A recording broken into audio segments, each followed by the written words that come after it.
Assalamualaikum Sobat Watchman, saat ini India dan Pakistan sedang berperang.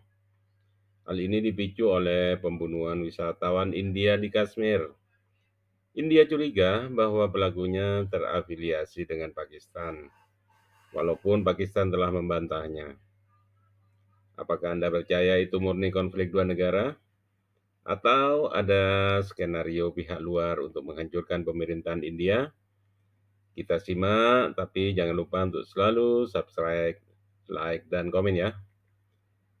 Dalam dunia yang semakin multipolar, ketegangan geopolitik tak hanya terjadi di medan perang terbuka, tapi juga di ruang-ruang diplomasi, ekonomi, dan informasi. India sebagai salah satu negara utama dalam blok BRIC bersama Rusia, Tiongkok, Brasil, dan Afrika Selatan telah menunjukkan langkah berani keluar dari bayang-bayang dominasi Barat. Namun, keberanian itu bukan tanpa konsekuensi. Beberapa analis melihat bahwa gejolak internal yang terjadi di India, terutama polarisasi politik antara pemerintah yang dipimpin oleh Narendra Modi dan oposisi yang dimotori oleh Rahul Gandhi, bukan hanya merupakan dinamika domestik, ada dugaan campur tangan asing berperan memperbesar jurang perpecahan, khususnya dari aktor-aktor global yang merasa terancam oleh bangkitnya kekuatan alternatif seperti BRICS. Salah satu nama yang kerap muncul dalam narasi ini adalah George Soros. Ini biang keroknya bapak-bapak, ibu-ibu. Miliarder yang melalui jaringan Yayasan Open Society Foundation atau OSF-nya aktif mendanai berbagai LSM, media, dan inisiatif sosial di seluruh dunia. Soros secara terbuka pernah mengkritik Modi, menyebutnya sebagai ancaman terhadap demokrasi.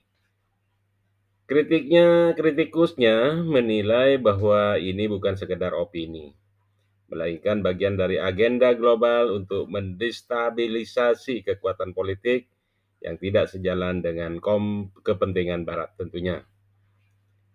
Dalam konteks India, Rahul Gandhi dianggap oleh sebagian pengamat sebagai tokoh yang lebih bersahabat dengan nilai-nilai liberal Barat.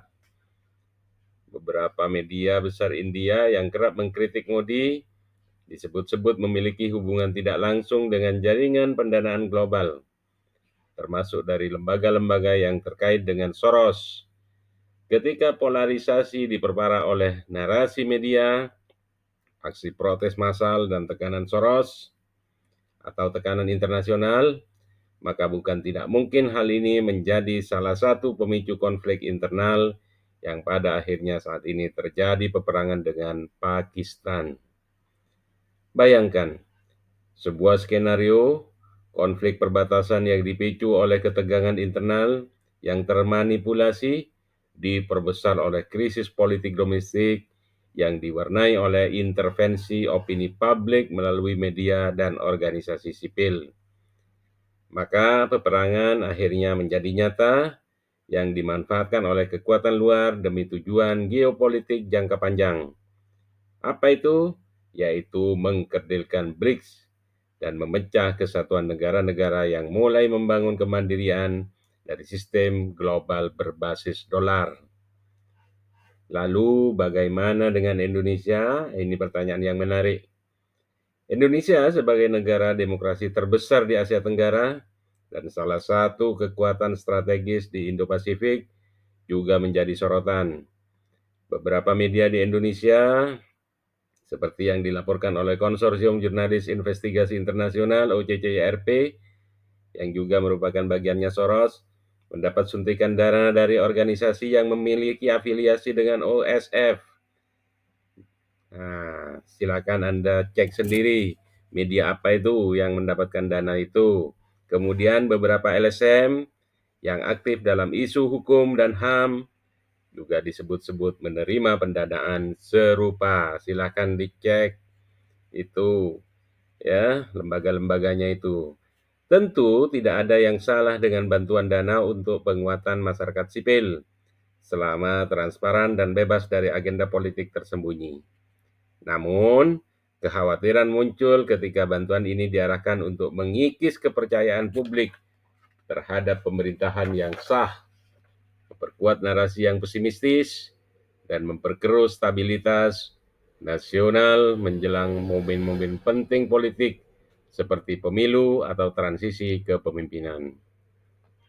Bapak Presiden kita, Pak Prabowo, beberapa kali menyampaikan kekhawatiran atas tangan-tangan asing yang bermain di balik tekanan terhadap kebijakan nasional. Meskipun tak pernah menyebut nama, indikasinya terlihat dari meningkatnya kritik tajam dari kelompok tertentu terhadap setiap kebijakan pemerintah. Bahkan yang menyangkut kedaulatan ekonomi dan geopolitik juga tidak lepas dari kritik mereka yang membabi buta. Apakah skenario seperti di Indonesia akan terjadi di Indonesia? Ini pertanyaan menarik. Jawabannya belum pasti. Tapi tanda-tandanya bila dikaitkan memang mulai terlihat. Indonesia yang mulai menjajaki kerjasama lebih erat dengan negara-negara BRIC, terutama China dan Rusia, bisa menjadi target dalam percaturan global yang lebih besar. Maka narasi media, gerakan sipil, hingga konflik internal politik bisa menjadi instrumen dalam strategi perang asimetris era modern. Akhirnya, yang paling penting adalah kesadaran publik bahwa tidak semua yang tampak natural di panggung demokrasi benar-benar murni dari dalam. Dalam era perang informasi, kekuatan besar tidak lagi membutuhkan tank dan rudal, cukup media, opini publik, dan dana yang kasat mata yang menetes dari lembaga-lembaga luar negeri.